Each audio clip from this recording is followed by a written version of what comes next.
oh, I'm another year older, and I don't know if I'm ever.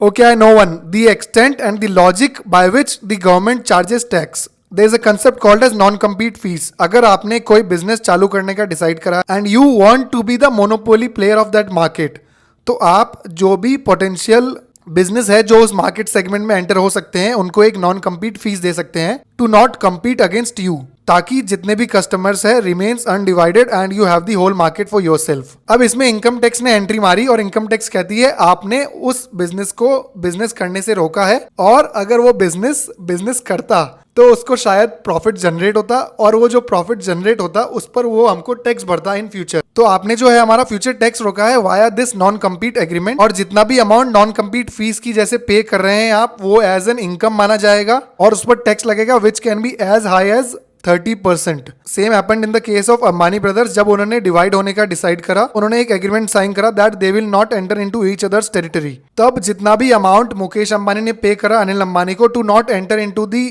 Petroleum business, तब income tax को चमका that Anil Ambani को रोका गया है बिजनेस करने के लिए, और शायद वो बिजनेस पर प्रॉफिट कमा सकता था और उस प्रॉफिट पर हमको टैक्स भरता 30%। तो आज ही हम उसको जो ये अमाउंट रिसीव हुआ है उस पर टैक्स लगाएंगे। ऐसा ही हुआ जब रिलायंस ने खरीदा फ्यूचर ग्रुप को। Does this make any sense to you? Income tax उस इनकम पर टैक्स चार्ज कर रही है जो शायद कभी जनरेट हो सकती थी